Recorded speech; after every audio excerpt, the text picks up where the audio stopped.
Gjykatësi uluni ju lutem. Hashim tha që nuk ishte ekstremist. Asagim Qeku, ndryshe prej Sami Lushtakut, si që mban mend, Gjok Kovi gjithë këto personazhe pas luftës se ishte zëvendës shefi i parë i UNMIK-ut në Kosovë. Por për të qartësuar këto qëndrime, dëshmitarit ju deshti bën pyetje shtesën nga mbrojtja pas 5 orëve të prokurorisë. Zoti Kovi, keni qenë me ne më shumë se 2 ditë, keni parë video, libra dhe shumë dokumente. Gjatë këtyre ditëve, a keni parë ndonjë urdhër nga zoti Thaçi ndaj dikujt në UÇK? Jo. A keni parë që dikush i ka raportuar zotrit Thaçi? Jo. Për prijesin e PDK-s që përbëj nga ish pjesëtar të UÇK-s, u bë një ekstra sqarim. A mund të konstatoni se zoti Thaçi është munduar të fitoj fuqi duke i eliminuar kundërshtarët e tij politik? Jo, mendoj se ne shpejt arritëm në përfundim që ai nuk kishte autoritet apo lidhje personale ta shtynte dikë të bëj ato veprime. Ai e dinte se nuk kishte fuqi për këtë.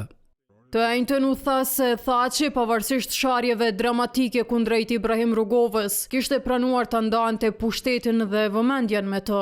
Por Rugova erdhi në pa edhe për një sulm, temë e cila u ngret nga gjyqtari Kristof Barte. Nga bisedat me Bernard Kushner dhe nga ajo që kemi mësuar nga burimet e këforit më vonë, ne e kuptuam që të gjithë truprojat e tij ishin vrarë, pothuajse të gjithë. Nuk e di nëse kjo është fush për të cilën mund të flason në mënyrën e duhur, pasi unë nuk jam informuar për këtë çështje në mënyrë të drejtë për drejtë, por këfori besonte se vëllai Ramushit, Daud Haradinaj, ishte personi përgjegjës për këtë sulm.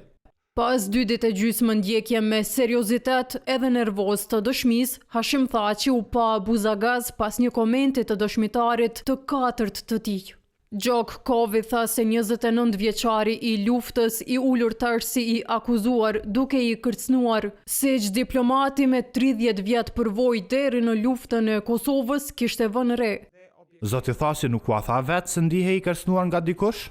Jo, nuk e lejon krenaria të thotë diçka të tillë. Ne e ndjem, e pam vetë diçka të tillë. Për të sqaruar më tej rolin e Thaçit, mbrojtja do vazhdoj me sjelljen e dëshmitarëve edhe pas 14 nëntorit, afati të dhënë nga gjyqtarët për t'i kryer dëshmitë.